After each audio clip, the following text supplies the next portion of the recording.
This combat footage, which appears in Ausland Tonwoche number 690, was taken in October of 1944. At the end of the newsreel, I've added historically important Hungarian footage of Jews forced to work in a labor battalion, so stick around. It's worth it, I promise.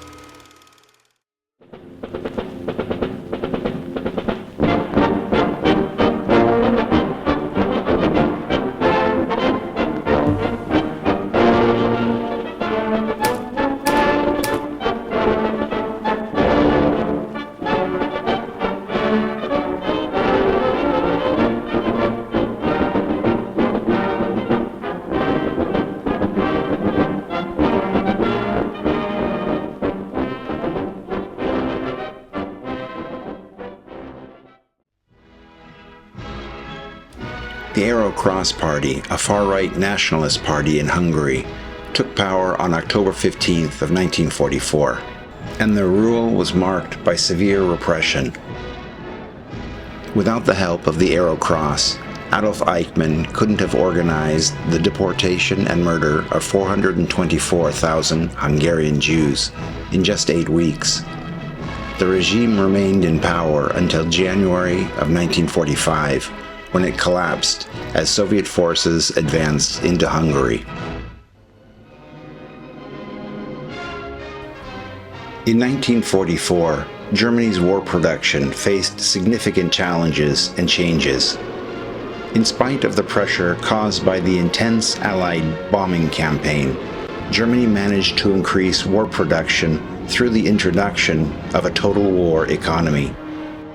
For instance, the production of tanks increased to about 1,500 per month, and aircraft production also reached high levels at over 30,000 planes produced that year.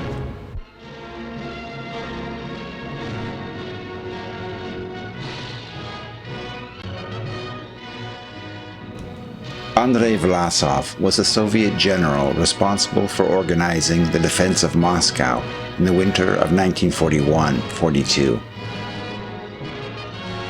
However, after being captured by German forces in 1942 during the Battle of Kharkov, he became disillusioned with the Soviet regime and sought to oppose Joseph Stalin's government.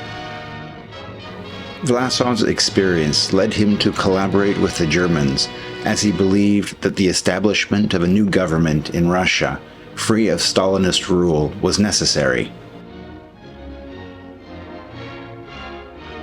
Vlasov would be appointed to lead the Russian Liberation Army, the ROA, composed mainly of Soviet prisoners of war and anti-communist Russians. Its members fought alongside Nazi Germany against the Soviet Union, believing that they were fighting for a free Russia. The ROA was involved in several battles on the Eastern Front. Vlasov's forces faced significant challenges, as they were often viewed with suspicion by both the Germans and the Allied forces. After the war, as the Soviets reasserted control over Eastern Europe, members of the ROA faced dire consequences.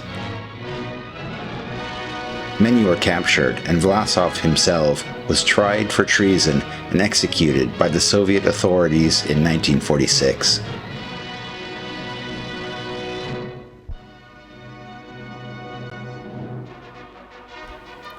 General Model worked as a liaison between the German Wehrmacht and the ROA.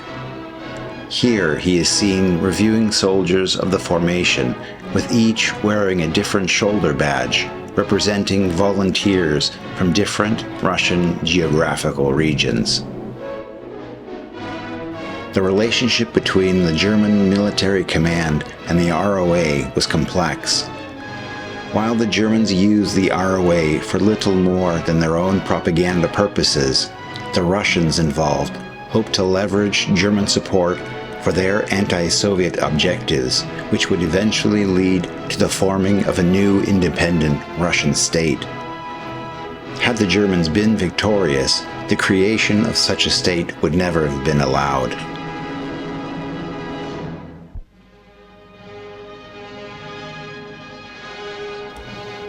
On September 5, 1944, the Soviet Union declared war on Bulgaria and launched a military invasion shortly thereafter. The invasion was part of a broader Soviet campaign to gain control over the Balkans. Faced with the Soviet advance and internal pressure, the Bulgarian government capitulated quickly. On September 9, 1944, a coup took place, leading to a change in power.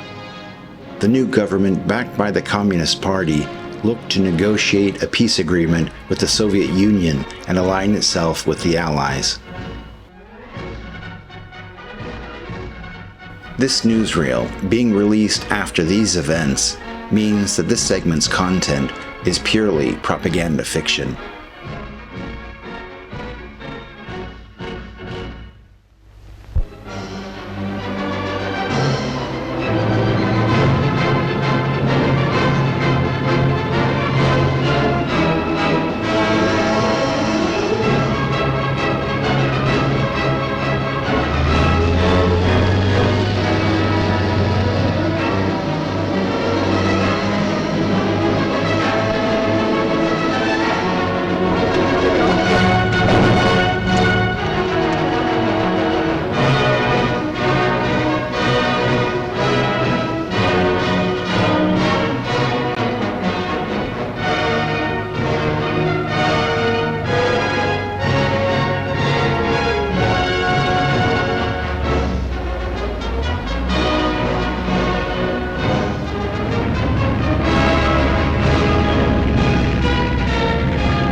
The Volkssturm was officially created on October 18th of 1944 by Adolf Hitler in response to the pressing military crisis faced by Germany, particularly as the nation was losing ground to advancing Allied forces on both the Western and Eastern fronts.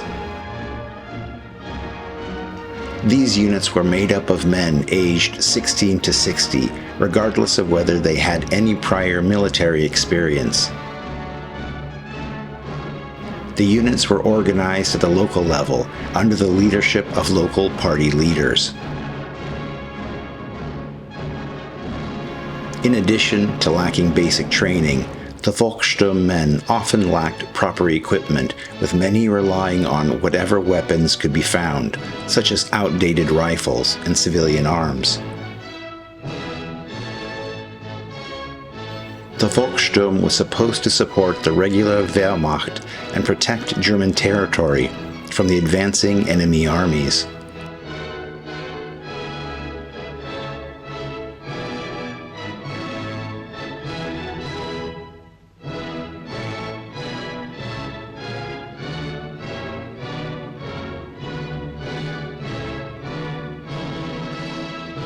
The morale among these troops was understandably generally low, as many were conscripted and most were aware of the impending defeat.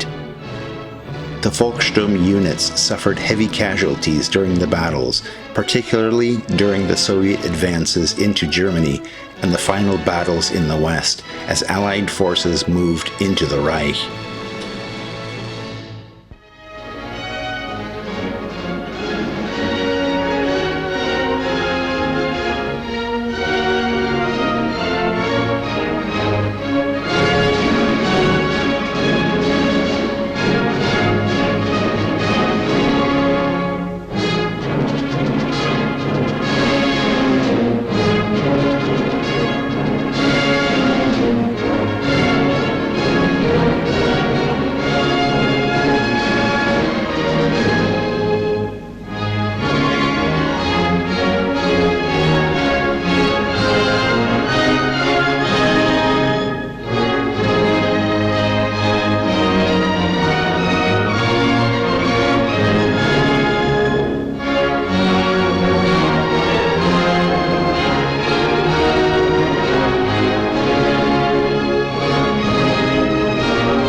And now, here's that bonus footage.